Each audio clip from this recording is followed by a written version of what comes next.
At buksan po natin ang ating mga banal na kasulatan at tayo po ay patuloy na mag-aaral sa unang Korinto, Kapitulo 7. Ating pong ipapatuloy sa 25 at babasahin po natin hanggang sa 32. At sundalan po niyo ko sa inyong mga banal na kasulatan. At dito po ay sinasabi sa 25, ngayon tungkol sa mga dalaga ay wala akong utos ng Panginoon, ngunit ibinibigay ko ang aking pasya na tulad sa nagkamit ng habag ng Panginoon upang mapagkatiwalaan. Inakala ko ngang mabuti ito dahil sa kasalukuyang kahapisan, sa wakid bagay mabuti ngang ang tao ay manatili sa gayong kanyang kalagayan. Tatatali ka ba sa asawa? Huwag mong pagsikapang ikaw ay makalag. Ikaw bagay kalag sa asawa, huwag humanap ng asawa.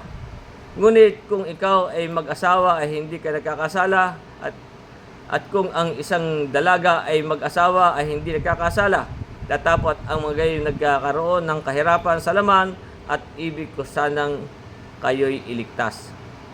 Ngunit sasabi ko ito, mga kapatid, ang panahon ay pinaikli upang mula ngayon ang mga lalaking may asawa ay maging gaya ng tulad sa wala.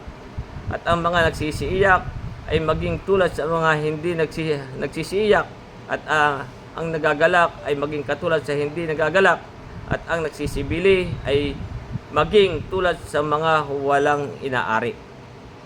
At ang mga nagsisigamit ng salibutan ay nagiging tulad sa hindi nagpapakalabis sa paggamit, sapagkat ang kaasalan ng salibutan ito ay lumilipas. Datapot ang ibig ko ay mawalang kayo ng kabalisahan, ang walang asawa ay magsumakit sa mga bagay ng Panginoon kung paanong nakalulugod sa Panginoon. Hanggang dyan po ang ating babasahin. At ito po naman ay nandito rin po ang mga paliwanag dito sa mga susunod na mga talata. Kaya nga kung ating pong ibabalik sa 25 at 24, kaya nga dito po sinasabi ni Pablo, ngayon tungkol sa mga dalaga ay wala akong utos ng Panginoon, ngunit ibigay ko ang aking pasya sa tulad na nagkamit ng habag ng Panginoon upang mapagkatiwalaan. Dito po sa mga bagay ito ay wala pong utos ang Panginoon, kundi ibigay nga po ni Pablo ang kanyang pasya sa mga bagay na ito. Kaya nga yung sa 26 sabi, inaakala ko ngang mabuti ito dahil sa kasalukuyang kahapisan, sa mga bagay mabuti ngang ang tao ay manatili ayon sa kanyang kalagayan. Yung nga po ang ibig ni Pablo na tungkol nga sa kanyang pasya na yung pong mga dalaga at pong mga walang asawa ay maging gaya niya. Sapagkat ang nagkakaroon po ng kahapisan kung sila'y mga asawa. Ang nga pong ibig sabihin niya, gusto niya sila ay iligtas doon sa mga ganung bagay. Kaya nga dito po ay yung po ang pasya ni Pablo sa mga walang asawa, yung po mga dalaga pa o kaya binata, ay po ang kanyang pasya na maging manatili ayon sa kanyang kalagayan. Tulad nga po ni Pablo. Sapagkat nga po ang idea niya gustong iwas at sila iligtas doon po sa mga kahapisan at sa mga kabahan. Magkakaroon po, pag tayo po nagkaroon ng asawa, magkakaroon po tayo ng mga kahapisan at mga kabalisahan. Kaya nga yung nga po ang sabi sa 32, itong ating pinag-aaralan, na sabi, datapot ang ibig ko ay mawalang kayo ng kabalisahan. Yung nga po ang ibig ni Pablo. Na tayo pong yung pong mga wala pang asawa, mga dalaga, ay gusto niya, ay po ayon sa kanya. Sapagkat wala pong utos ang Panginoon na sa mga bagay ito sa kanya. Ito po ay ayon sa kanyang pasya. Na yung nga sabi, sa 32, datapot ang ibig ko ay mawalang kayo ng kabalisahan, ang walang asawa ay nagsusumakit sa bagay ng Panginoon. Kung tayo po ay mananampalataya, ay tayo po ay ang ating isip ay puro na lang sa magsusumakit sa mga bagay ng Panginoon kung paanong nakalulugod sa Panginoon. Ganun po ang kanyang ibig. Kaya ganun po ang kanyang pasya. Kaya nga dito sa 7, Dito sa talatang 7, yung 7:7 ng unang Korinto, kaya nga sabi niya dito, dito sinasabi, kaya't ibig ko sana na ang lahat ng tao ay maging gaya ko. Yun po ang sakay, ayun po ay sa kanyang pasya, na gaya. Kasi si Pablo po ay hindi na nag-asawa. Kaya siya po ay nakapaglilingkod sa Panginoon na yun po nakapaglingkod siya pa sa Panginoon nang walang masyado pong hadlang. Kaya nga sabi niya sa 7:7, ulitin ko, ibig ko sana na ang lahat ng tao ay maging gaya ko. Ngunit ang bawat tao ay mayroong kanyang kaloob na mula sa Panginoon. Pero ang tao po may kanyang kaloob. Ang isa'y ayon sa paraang ito at ang isa'y ayon sa paraang yaon. Sa 8 sabi, tatapat sinasabi ko nga sa walang asawa, sa mga babaeng bao, mabuti sa kanila kung sila'y magsipanatiling gayon sa makatid ay gaya ko. Yung nga po ang kanyang ibig, ipo'y ayos sa kanyang pasya. Pero tayo po ay hindi po gano'n nga, sabagat tayo po ay merong kanyang kaloob. Kaya yung iba ay talagang kaloob na siya mag-asawa, ay talaga pong siya ay pinapag-aasawa. Dahil nga po yun ay, ang ibig lang po niya ay mawalan tayo ng kahapisan at mga kabalisahan. Yun nga po sabi sa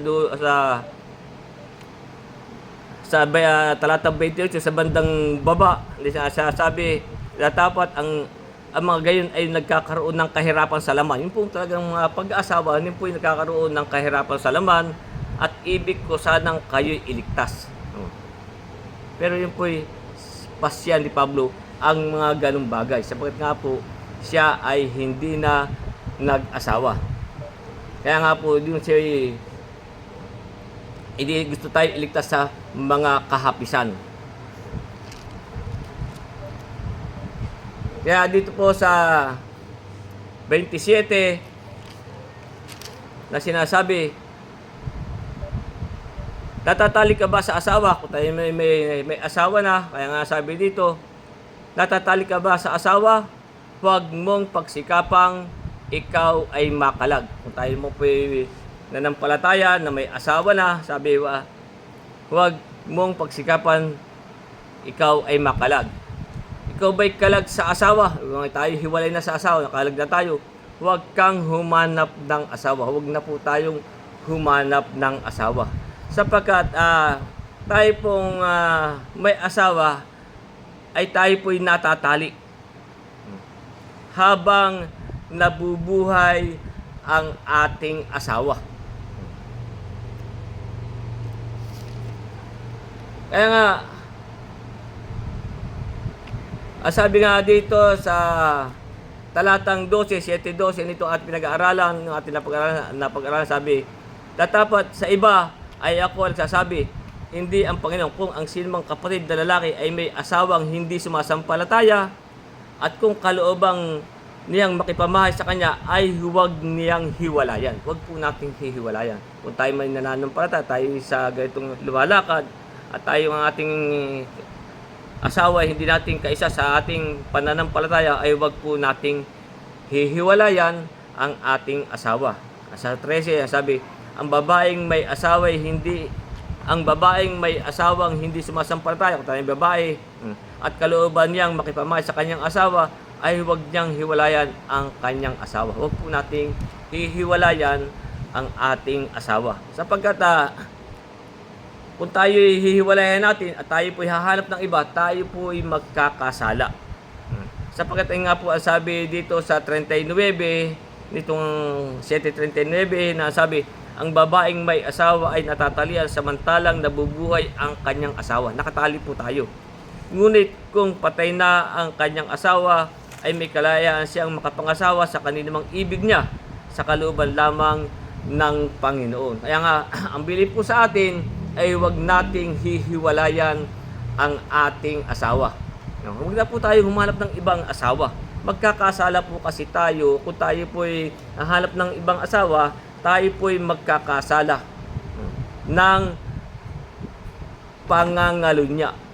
Kaya nga, yun po ang sabi sa atin sa Roma 7, kaya sa ang bilis sa atin, sabi, natatalik ka ba sa asawa, wag mong pagsikapang ikaw ay makalag. Kung bagay kalag sa asawa, huwag kang humanap ng asawa. Huwag na po tayong hahanap. Kaya nga, ang sabi nga po sa Roma 7, sa talatang 2 at 3, ang sabi sa atin ay ganito, sapagkat ang babae na may asawa ay itinali ng kautusan sa asawa samantalang ito'y nabubuhay.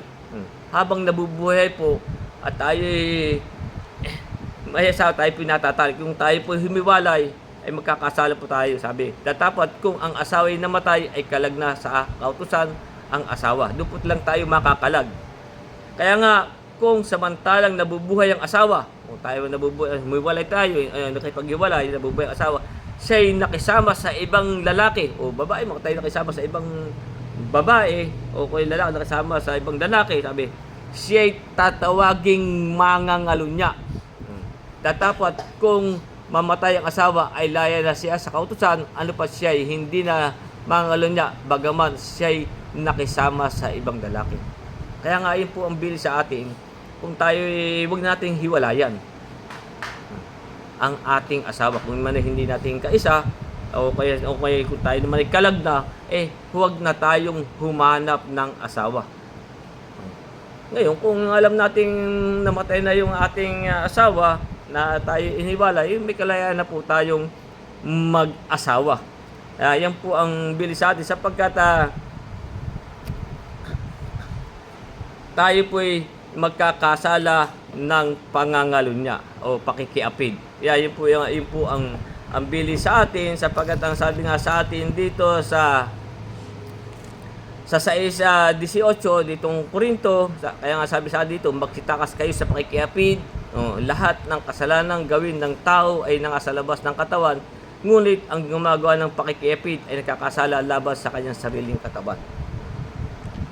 Kaya nga mas mabuti, huwag nating hiwalayan sapagkat kaya nga po tayo pinag-aasawa, kung nagdiningas ang ating pita ay doon lang nating iukol sa ating asawa. Hindi po tayo magkakasala. Kaysa naman yung ihiwalay natin ng asawa at saka tayo kukuha ng iba, ay magkakasala po tayo. Kaya hindi po nararapat ang mga ganun. Kaya nga ang sabi pa rin sa atin sa aklat ni Marcos Kapitulo 10, kaya kung tayo may asawang hindi sumasampalataya, pagsikapan natin huwag tayong makalag. Kaya ngayon sabi sa atin, pagsikapan mong huwag ikaw ay huwag na natin pagsikapan tayo makalag. Kaya nga sabi pa rin sa Marcos sa 11 at saka 12, sinasabi dito, at sinabi niya sa kanila, ang sinumang lalaki na ihiwalay ang kanyang asawa at mag-asawa sa iba ay magkakasala ng pangangalunya laban sa uno. Magkakasala po tayo. Tayo po ihiwalay natin at tayo po mag-asawa ng iba. At kung ihiwalay ng babae ang kanyang asawa at mag-asawa sa iba, ay nakakasala siya ng pangangalunya. Yan pong pakikipid at pangangalunya, yan po'y pawang hahatulan ng Diyos. Kaya nga yung pong sinasabi natin sa aklat ng Hebreo sa 13 na maging marangal ang pag-aasawa at huwag magkadungis ang higaan. Sabi dito po sa Hebreo 13 talatang 4 na sinasabi, maging marangal nawa sa lahat ang pag-asawa. Kung tayo po mag-asawa, dapat maging marangal tayo sa ating pag-aasawa. At huwag magkadungis ang higaan, sapagat ang mapakiapid at mga mapangalunya ay pawang hahatulan ng Diyos. Kung tayo po nagnanasa ang ating pita, doon na po natin iukol sa ating asawa. Kaya nga po tayo ay pinapag-aasawa. Para kung magningas ang ating pita, na sabi nga dito sa ating pinag-aaralan sa 7,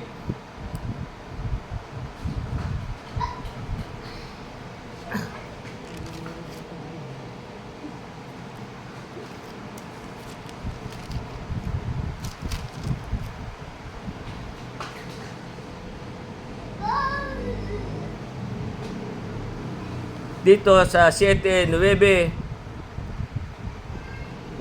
dito unang Korinto 7:9, kaya sabi dito, ngunit kung sila hindi makapagpigil ay magsipag-asawa. Kaya nga po tayo ay pinapag-aasawa para po tayo hindi magkasala. Sabi, ngunit kung sila hindi makapagpigil ay magsipag-asawa sapagkat magaling ang pag-asawa kaysa magningas ang pita. Hindi nga tayo nag-asawa, tapos kung kani-kani naman tayo nakikisama, nagkakasala rin po tayo ng pakikiapid at pangangalunya. O kaya, tayo kukuha ng mga patutot, hindi po nararapat sa atin yun. Kaya nga, ang sabi nga dito sa 16 ng unang Korinto, sabi, hindi ba ninyo nalalaman ang nakikisama sa patutot ay kaisang katawan niya, sapagkat sinasabi niya, ang dalawa'y magiging isang laman. Kaya nga, kung tayo hindi makapagpigil, mag-asawa tayo. Pero huwag na nating hihiwalayan, para kung magningas ang ating pita, ay doon na lang po nating iukol ang ating pagnasa sa ating asawa.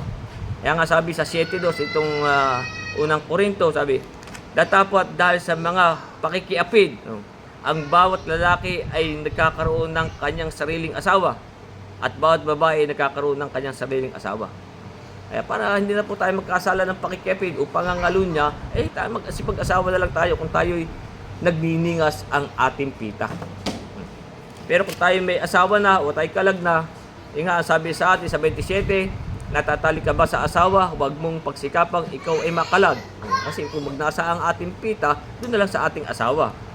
Ngayon, kung tayo naman sabi, ikaw bagay kalag sa asawa, sabi, huwag kang humanap ng asawa. Huwag na po tayong hahanap ng asawa. Sapagkat po tayo'y natatali. Nga sabi sa 39, ang babaeng may asawa ay natatali samantalang nabubuhay ang kanyang asawa. Ngunit kung patay na ang kanyang asawa, ay may kalayaan siyang makapag-asawa sa kaninumang ibig niya sa kalooban lamang ng Panginoon. Kaya nga yan po ang bilin sa atin. Kaya nga sa 28, sabi, ngunit kung ikaw ay mag-asawa, kaya nga sabi dito, ngunit kung ikaw ay mag-asawa ay hindi ka nagkakasala. Kung tayo magkakasala, kung tayo mag-asawa. At kung ang isang dalaga ay mag-asawa ay hindi nagkakasala. Kaya lang po gusto ni Pab na maging katulad niya. Ang sabi nga dito sa bandang dulo nito, sabi, datapwat ang mga magkakaroon ng kahirapan sa laman. Talaga pong mahirap ang pag-aasawa. Lalo na kung mag-aasawa kayo na hindi kayo handa sa isa't isa. Kaya sabi, datapwat ang mga ay magkakaroon ng kahirapan sa laman. At ibig ko sanang kayo'y iligtas. Doon po ang gusto ni Pablo na sila'y iligtas sa mga ganong kahirapan. Kasi kung tayo may asawa, ay nagkakaroon po ng pagkahati ang paglilingkod natin sa Panginoon dahil sa ating asawa. Kaya nga tayo po ay pinaiiwas sa ganong bagay. Kaya nga, pero kung sila'y mag-asawa, wala po namang masama doon. Kaya nga po dito sa 38 nitong sinasabi, itong talatang 38 sa ating pag-aralan, sabi, kaya nga ang nagpapahintulot sa kanyang anak na dalaga na mag-asawa ay gumagawa ng mabuti. At ang hindi nagpapahintulot na siya ay mag-asawa ay gumagawa ng lalong mabuti. Pero hindi po naman tayo magkakasala kung tayo yung mga asawa. Kaya nga, kasi ako nagniningas ang ating pita, tayo mag-asawa. Iyon po ang kuwan doon. Kaya nga kung ibabalik natin sa 36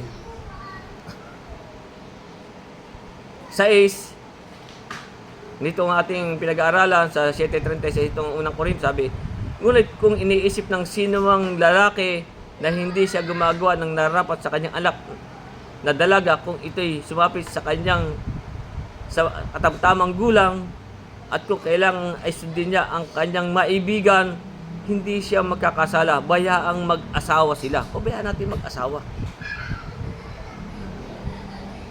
Sa 37, subalit ang nananatiling matibay sa kanyang puso na walang kailangan kundi may kapangyarihan tungkol sa kanyang sariling kalooban at pinasayahan sa kanyang sariling puso na ingatan ang kanyang sariling anak na dalaga, ay mabuti ang gagawin. Kung gano'n natin, iingatan natin. Pero kung sila gusto na mag-asawa, hayaan natin. Kaya lang, yung nga po, magkakaroon sila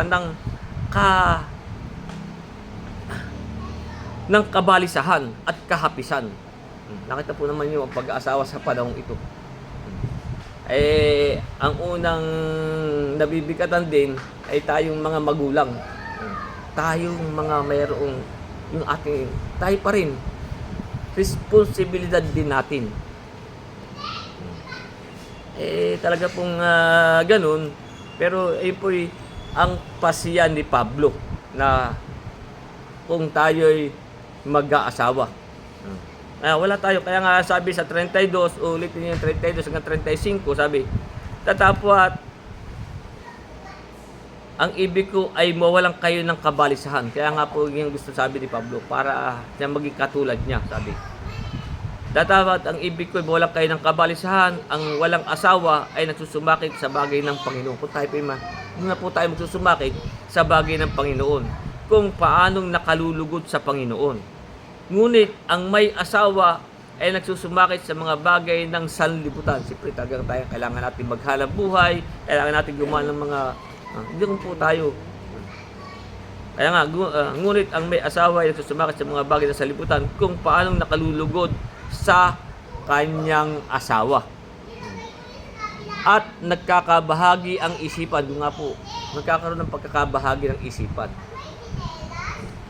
Gayon din naman ang babaeng walang asawa at ang dalaga ay nagsusumakit sa mga bagay ng Panginoon upang siya ay maging banal sa katawan at sa espiritu.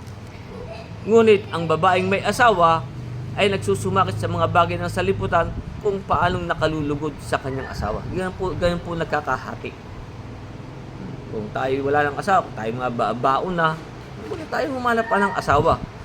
Para po tayo makapaglingkod sa Panginoon. Kung paano tayo makalulugod sa Panginoon. Kaya nga sa 35, at ito'y sinasabi ko sa inyo, sariling kapakinabangan, hindi upang alisin ko ang inyong kalayaan, kundi dahil sa bagay na nararapat, upang kayo makapaglingkod sa Panginoon nang walang abala. Yun po ang ginagawa pa. Para po tayo makapaglingkod sa Panginoon nang walang abala. Kasi kung tayo may asawa, siyempre mahahati ang ating mga ginagawa. Yung ating mga pagsusumakit. Kakaroon ng pagkakabahagi ang isipan. Kung doon po sa may asawa at sa walang asawa. Kaya yun po ang gusto ni Pablo sapagat ang pag-aasawa po hindi natin maalam kung tayo success o hindi mas marami ang failed kahit nga po yung mga milyonaryo na nag-asawa sandali lang makita natin hindi pa nagtatagal divorce na kaagad. Meron ding mga ganyang mga hindi namang mayaman, ganyan. Mandali po nilang maghiwalay. Kaya yan pong pag-asawa ay yan po isa ring kapalaran kung ang ating mapapangasawa ay sa kalooban ng Panginoon ay tayo bibigyan ng mabuting asawa kung tayo sa Panginoon. Kaya nga, may sabi rin sa Kawikaan, Kapitulo 19, yung pong mabait na asawa, yung po'y kaloob din ng Panginoon. Sa Kawikaan, Kapitulo 19,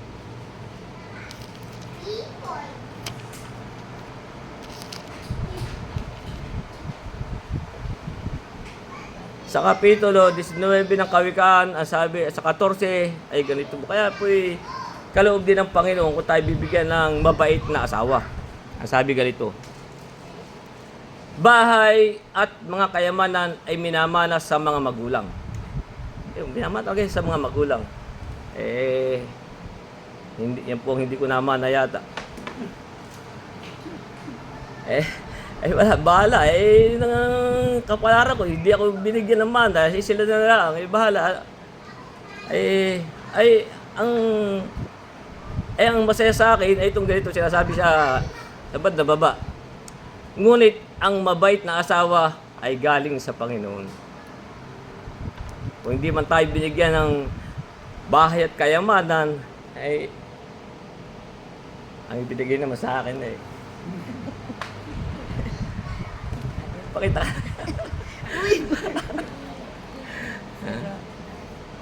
Eh, masaya na ako doon.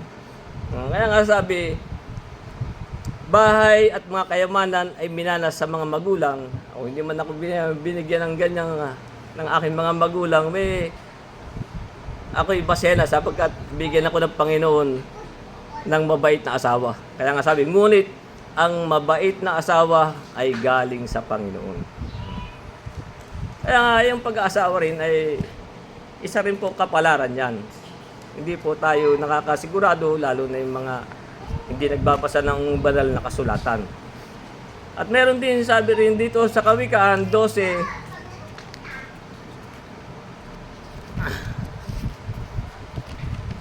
sa talatang, ito po yung meron ding mga kaakibat, sa 12:4 ng Kawikaan, ang sabi, ang mabait na babae ay putong sa kanyang asawa. Taga po, mabait tayo. Yan po'y putong sa kanyang asawa. Ngunit siyang nakakahiya ay parang kabulukan sa kanyang mga buto. Tayo, alam po naman natin ngayon. Ay, sapagat yung ibang mga asawa, sinasabi, nilalagyan ng dumi ang kanilang asawa. May asawa na,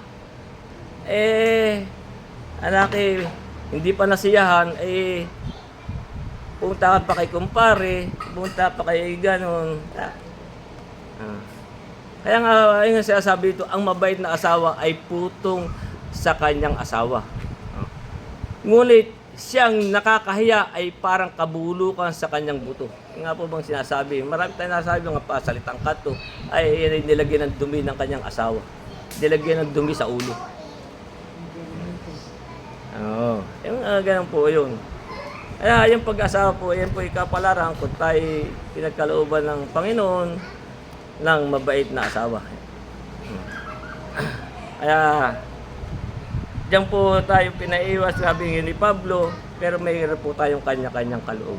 Kaya nga tayo po nagkakaasawa, kung tayo hindi yung ating pita ay nagnanasa, mag-asawa tayo. Kaysa tayo magkasala.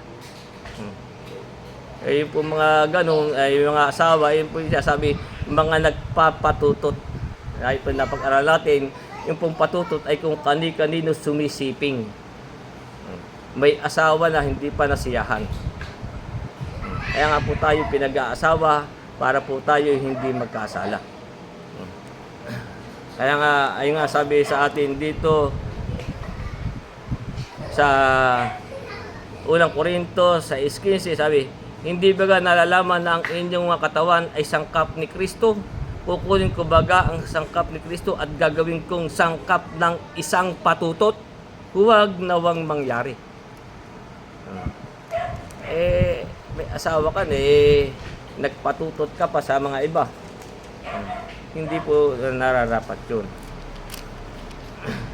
Kaya tuloy po natin yung ating pinag-aaralan. Ulitin ko yung 28, sabi, ngunit kung ikaw ay mag-asawa, hindi ka nagkakasala, at kung ang isang dalaga ay mag-asawa ay hindi nagkakasala, tatapat ang gayon ay magkakaroon ng kahirapan sa laman, at ibig ko sanang kayo'y iligtas. Hindi po tayo pinaiiwas ni Pablo. Pero hindi po tayo, kasi alam po, hindi po tayo kaya pare-pareho ng kaloob. Kaya hindi po tayo maging katulad ni Pablo na siya po'y hindi na nag-asawa. Tayo po'y may iba ng paksa sa 29, kaya di sinasabi, ngunit sinasabi ko ito, mga kapatid, ang panahon ay pinaikli, upang mula ngayon ang mga lalaking may asawa ay maging tulad sa walang asawa. Ang makikita po natin sa panahon ito, ang panahon po talaga ay pinaikli na. Kung makikita ninyo, halos lahat. Unang-una, ang buhay ng tao.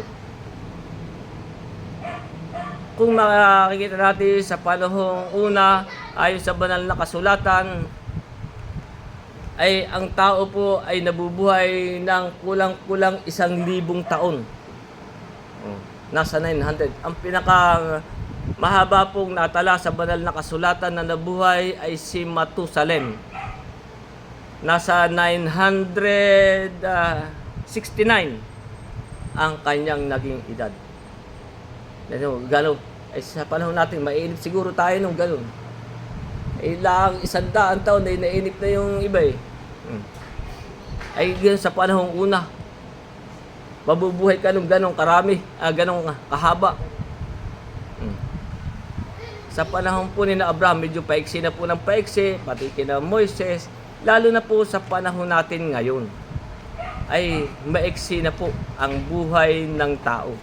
Sapagkat yun po naman ay nakasulat na rin sa banal na kasulatan kung ang tao po ay magiging 70 hanggang 80 na lang. Siguro sa panahon po natin ito. Mga gano'n yung po mga pinanganak ng 2020. Bihira na po siguro ang aabot sa atin sa 100. Sapagkat yan po naman ay nakahula na dito po sinasabi sa aklat. Yata yung mga awit. Aklat ng mga awit.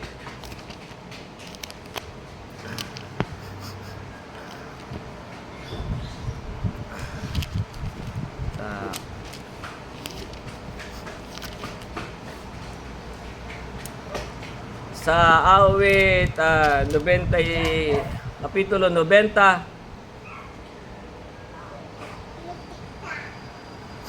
dito po may sinasabi sa talatang 9, dito po sinasabi, sapagkat lahat naming kaarawan ay dumaan sa iyong puot. 90, talatang 9. Aming winakasan ang aming taon na parang isang buntong hininga. Ganyan lang po magiging ang sabi dito. Ang mga karawan ng aming taon ay 70 taon. Mga ganyan lang po yan. At kung dahil sa kalakasan ay aabot ng 80 taon. Kung tayo po naman ay aabot sa 80 taon, ang sabi, gayon may ang kanilang kapalaluan ay hirap. Nakita po naman natin ngayon, 60 lang, ay ang kadami ng karamdaman. Ito nga pong sa kapatid na Estela, 61 lamang. Ang dami ng komplikasyon. May lumalaki puso, may tubig ang baga, may creatinine, Ayan. Kaya nga po, ang sabi nga po dito, kung tayo abot ng 80, sabi, at kung dahil sa kalakasan ay umaabot ng 80 taon, gayon may ang kanilang kapal ay hirap at kapanglawang laman. Maging kapanglawang laman. Sapagkat madaling mapapawi at kami magsisilipad. Sa panahon po ito 30 lang stroke na 20 lang mga nadadialysis na. Kaya nga po, sa panahon po ito, talagang pinaiksi na po ang buhay ng tao. Marami na po tayong karamdaman. Kaya sabi nga sa atin dito, ngunit siya sabi ko, mga kapatid, ang panahon ay pinaikli. Hindi lang po buhay ng tao pinaikli, pati sa mga hayop. Maiksi na po ang buhay ng hayop. Ang baboy nung araw, kung tayo nag-aalaga, kapatid Elwie, maabot ng 6 months, 7 months. Ay ngayon, 3 months na lang, katay na. Bambilis. 4 months, 3 months. Parang gulo. Ngayon, lahat pinaikli. Yung manok nung araw, bago kami, nung araw sa panahon ko yun, kung tayo nag-aalaga ng manok, 6 months dumalaga, at saka ka palang makapagkakatay. Bago pa lang kami paghahanda ng aming mga magulang, kasi dahil ang manok ay kailangan pa antay mo dumalaga. Itong banda-banda na na-discover ng tao kung paano mapaiksi, naging 45 days. Ngayon, hindi lang 45 days, 28 days. Ang lalaki na. Para nang talagang katay na.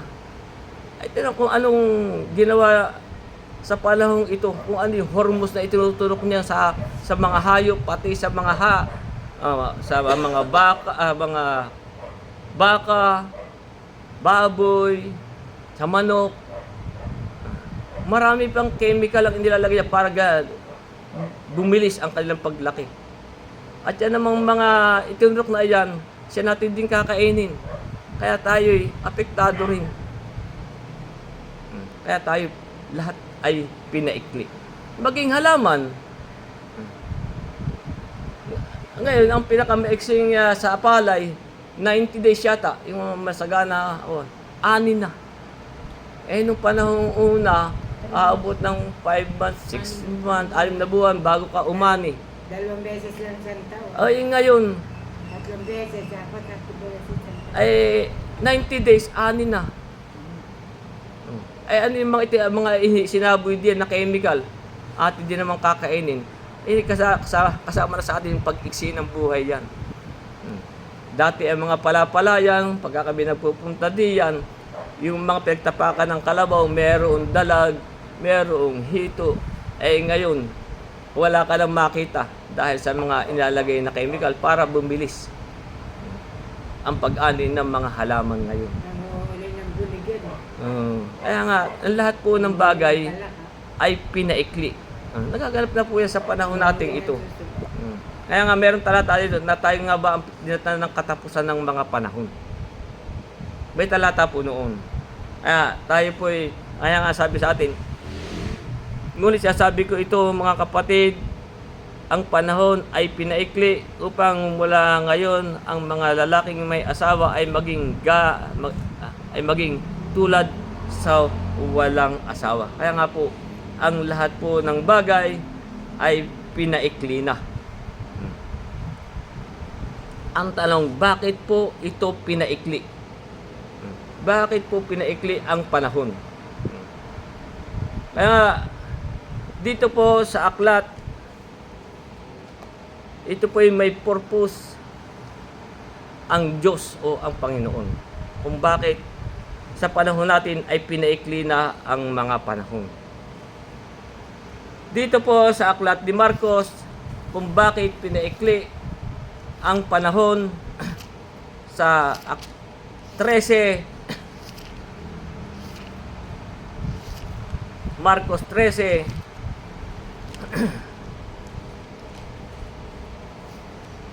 sa talatang 20, kaya po siya sabi na dito kay Marcos 13:20, ay ganito.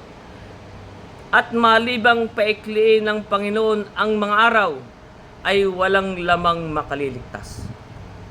Wala na pong lamang makaliligtas. Bakit na po sa panahon pong ito? Sabi, malibang paikliin ng Panginoon ang mga araw ay walang lamang makaliligtas.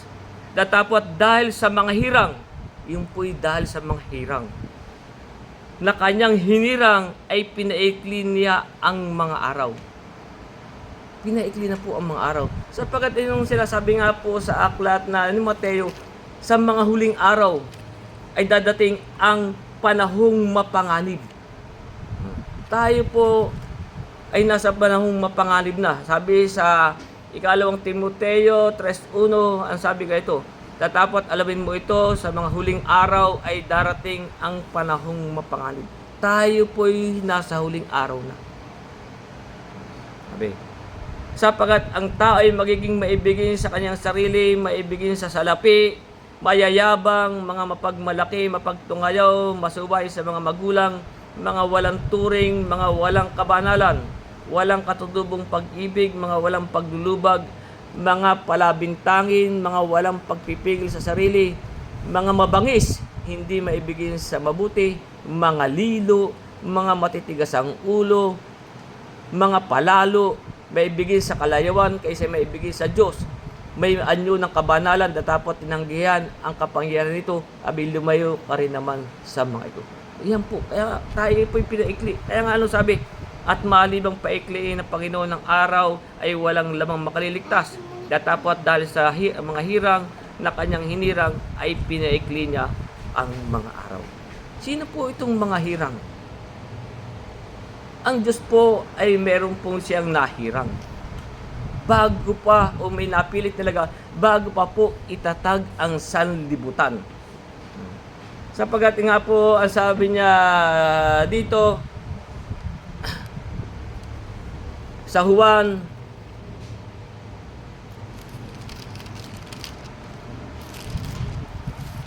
Kapitulo 17,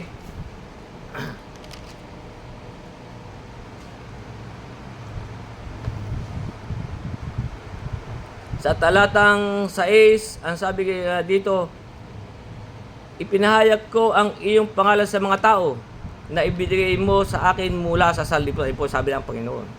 Sila'y iyo at sila'y ibigay mo sa akin at tinupad nila ang iyong mga salita. Ito po yung mga ibinigay. Ano sabi? Ibigay ko ang iyong pangalan sa mga tao na ibinigay mo sa akin mula sa sanlibutan. Sila'y iyo, sabi ng ating Panginoon. Sila'y ibinigay mo sa akin at tinupad nila ang iyong salita. Ito po yung mga tumutupad ng salita ng Diyos. Kaya nga sa 7:2 dito 17 sabi, gaya ng ibigay ko sa kanya ang kapamahalaan sa lahat ng laman upang bigyan niya ng buhay na walang hanggan ang lahat ng mga ibinigay mo sa kanya. Meron po ang Diyos na napili at itinalaga buhat pa po ng itatag ang sanlibutan.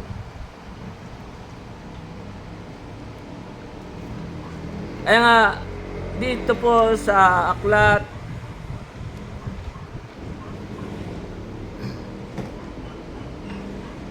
ng Epeso,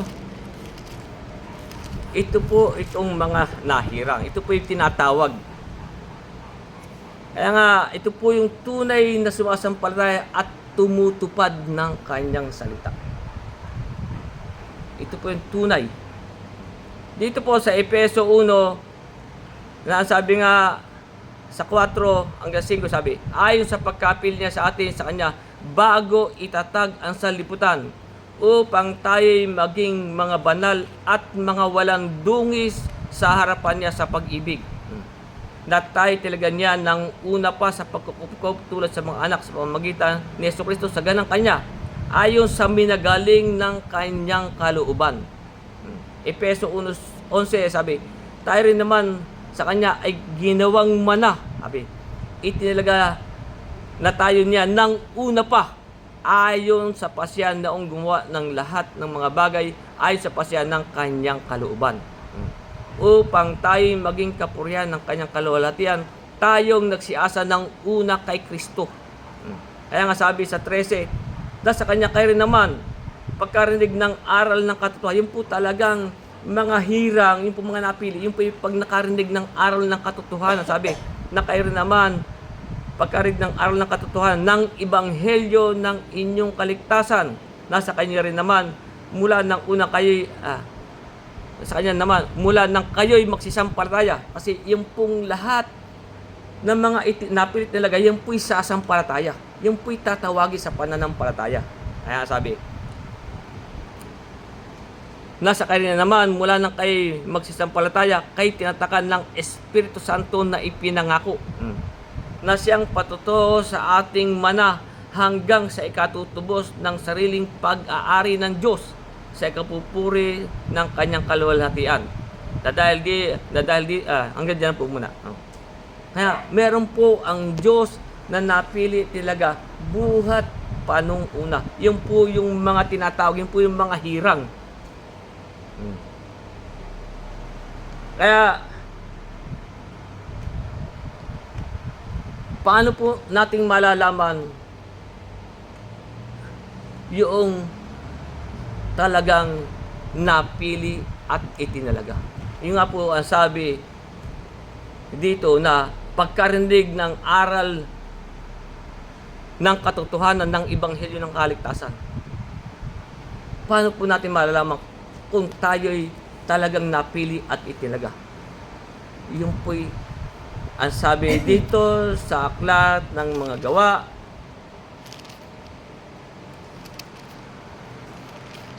sa Kapitulo 13, noong pong sina Pablo ay nangangaral sa mga Hudyo, ay kailangan pong salitain. Kaya nga ito po yung ating pinangangaral, ang Ebanghelyo. Kaya nga may sabi rito, ang makinig ay makinig, ang magtakwil ay magtakwil.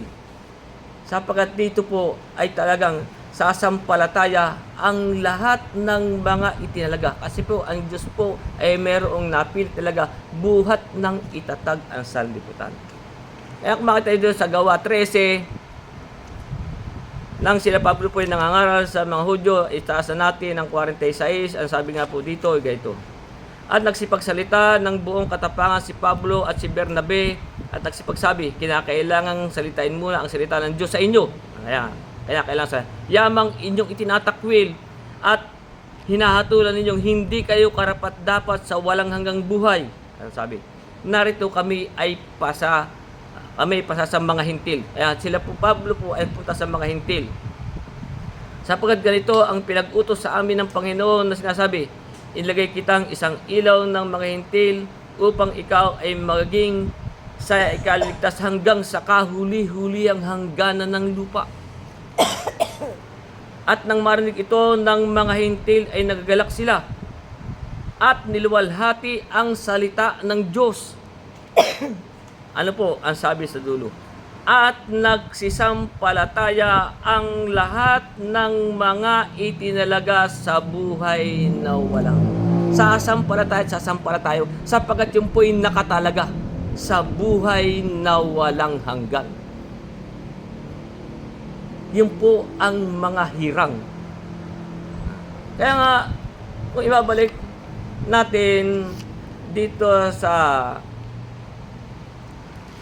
Ebanghelyo sa Juan 17,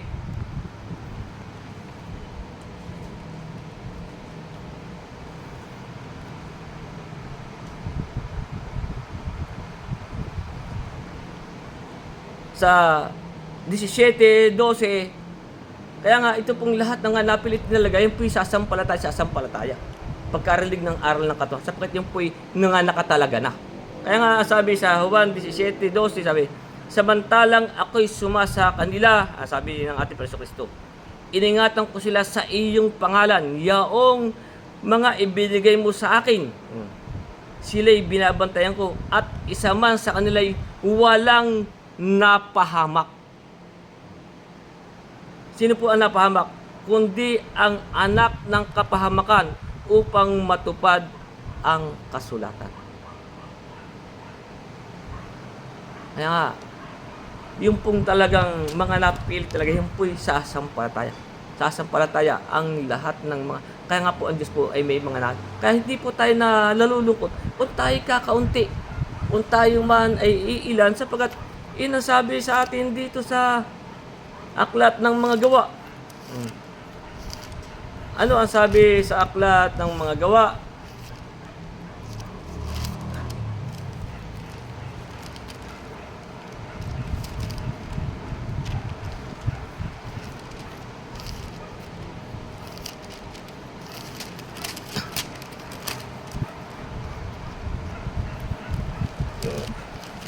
Okay, yung sa sa pagbabautismo, nasabi.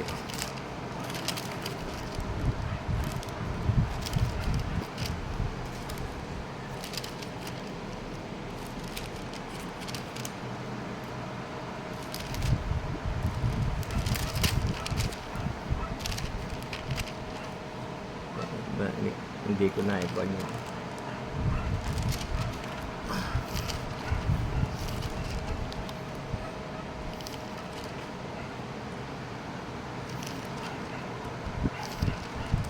tulungan mga kapatid.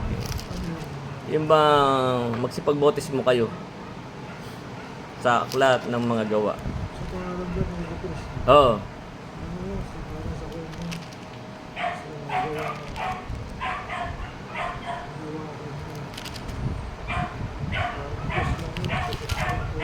Oh, yan, sama. Gusto lang ko. Hindi ka lang. Oh, yun nga. Sa aklat ng, sapagkat ang sabi nga po sa aklat ng mga gawa ay ganito. Kaya huwag po tayo mag-aalala kung tayo man ikakaunti, kung hindi pa tayo madami. Nga, sapagkat sinabi po sa aklat ng mga gawa, 2:38 sabi, at sinabi sa kanila ni Pedro, magsisi kayo at magbautismo ang bawat isa sa inyo sa pangalan ni Kristo sa ikipagpapatawad ng inyong mga kasalanan at tatanggapin ninyo ang kaloob ng Espiritu Santo. Sapagkat sa inyo ang pangako, sapagkat sa inyo ang pangako at sa inyong mga anak sa lahat ng nangasa malayo. Kahit mga sa malayo. Maging ilan man ang tawagin ng Panginoon nating Diyos sa Kanya. Kung tayo lang ang tinawag. Sapagkat nakuha natin dito na kakaunti lang po naman ang maliligtas. Sapagkat nung sabi nga sa Lucas nung may magtanong sa ating sa Panginoon na, Panginoon, kakaunti baga ang maliligtas? Ano ang sabi ng Panginoon? Sabi sa Lucas 13:23 sabi, may isang nagsabi sa kanila, Panginoon, kakaunti baga ang maliligtas? Sinabi niya sa kanila, magpilit kayong magsipasok sa pintuang makipot. Sabi, sapagkat sinasabi ko sa inyo na marami ang magsisikap na pumasok at hindi mangyayari. Sabi, maging ilan man. Hindi po ito paramihan. Ay sa Israel nga ano sabi sa Israel? Sa Israel, ang Israel man ay maging katulad sa buwang sa dagat, ang nalabilang ang maliligtas. Sapagkat yung nga sabi sa atin sa Mateo 7:13,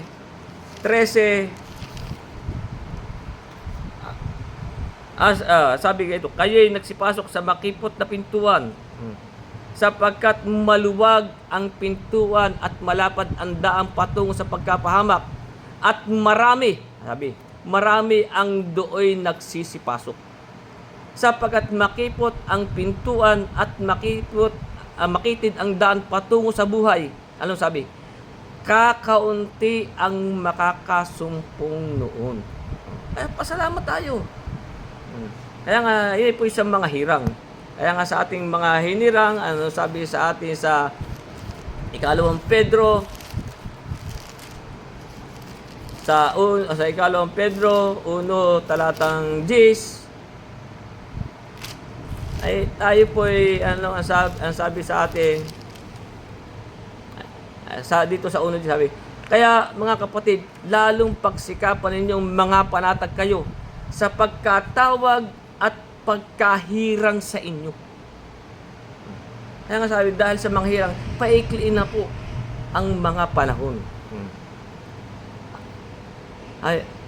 Kaya nga mga kapatid, lalong pagsikapan ninyo mga panatag kayo sa pagkatawag at pagkahirang sa inyo, sapagkat kung gawin ninyo ang mga bagay ito, hindi kayo matitisod kailanman.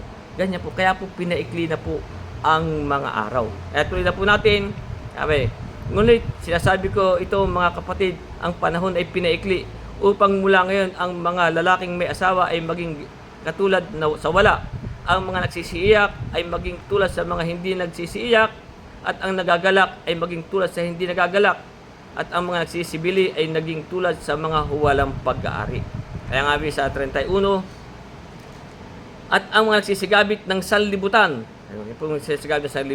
ay maging tulad sa hindi di nagpapakalabi sa paggamit, sapagkat ang kaasalan ng sanlibutang ito'y lumilipas. Tingnan ko po yung sinasabi, sapagkat ang kaasalan ng sanlibutan ito'y lumilipas. Sa English po pala yung passion. Lumilipas po yan. Ang isa pong kahulugan ng passion, yung ating kaugalian.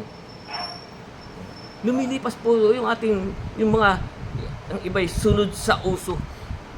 lumilipas po yan. Kaya nga po, ang sabi sa atin dito sa unang Juan 2:17,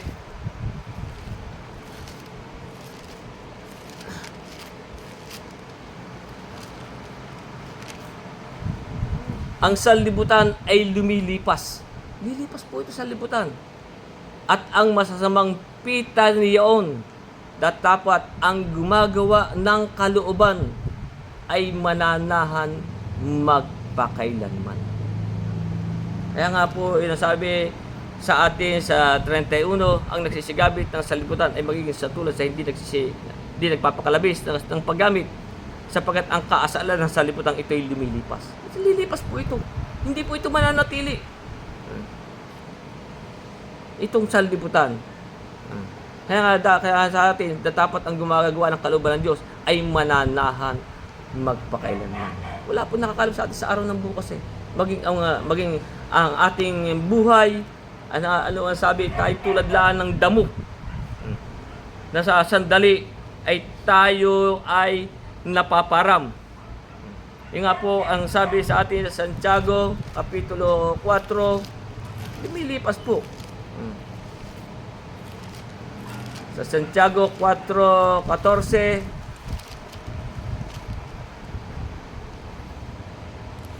hindi po yung isa. Santiago 1 pala yun.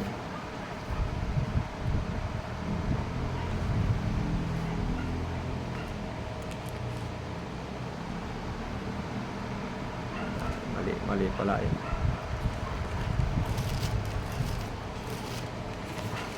Unang Pedro. Ayun po pala, sa unang Pedro po pala, 1:24, sabi, sapagkat ang lahat ng laman ay gaya ng damo. Itong ating katawan. Ang lahat ng kanyang karangalan ay gaya ng bulaklak ng damo. Ang damo'y natutuyo at ang bulaklak ay nalalanta. Kaya nga po, ito pong passion na ito, ito'y lilipas din. Wala na pong nakakaalam sa atin sa araw ng bukas. Kaya nga, yun po ang sabi sa atin.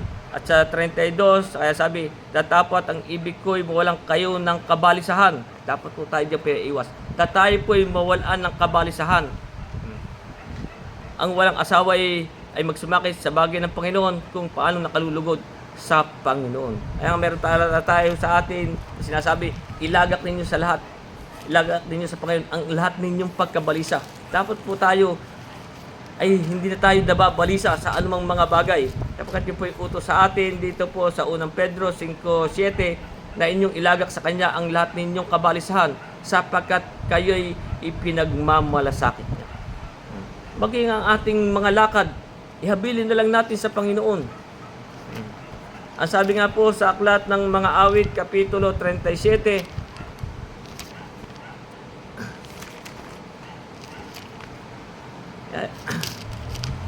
pag tayo sa umaga, dalangin lang natin, ilagak natin sa Kanya ang ating mga pagkabalisa. Maging ang ating mga lakad, ihabilin natin sa Panginoon. Sapagkat yun po ang sabi dito sa aklat ng mga awit, 37:5, ang sabi, ihabilin mo ang iyong lakad sa Panginoon. Yung tayo maalis. Ihabilin nyo ang inyong lakad sa Panginoon. Timiwala ka rin naman sa Kanya at Kanyang papangyayarihin. Dapat po tayo, mawala na po tayo ng mga pagkabalisa sa ating buhay. Alisin na po natin yan. Kaya nga, ang sabi sa atin sa aklat ni Mateo sa 6, na dapat po tayo, hindi na tayo mga nababalisa pa. Sa atin, sabi nga sa atin, kung tayo may pagkain pananamit, masiyahan na kayo. At sabi nga sa Pilipos, masiyahan tayo sa ating kalalagayang kinaroroonan. Sabi po sa Mateo 6,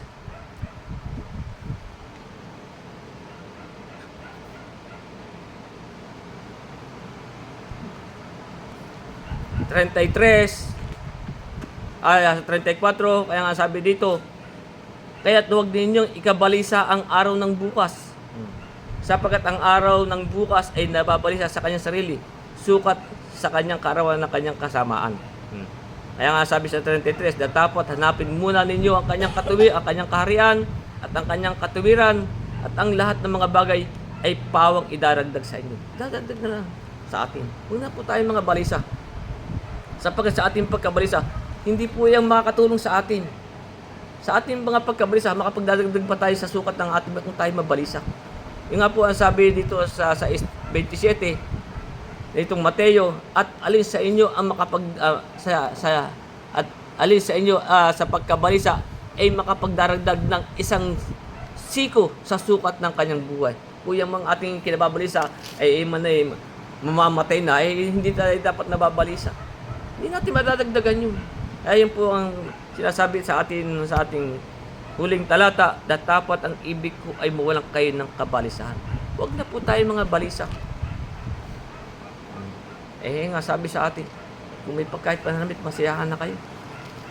Ang sabi nga ni Pablo sa kanyang sulat sa Pilipos,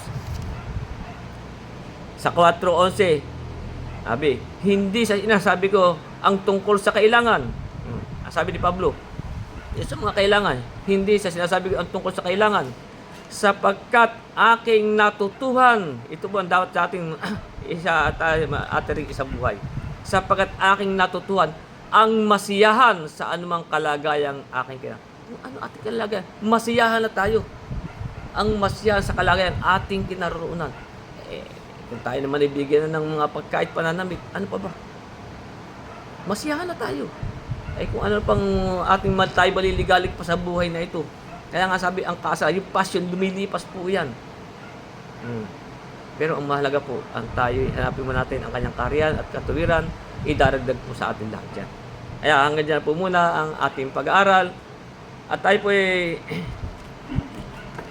at tuloy na po natin sa susunod.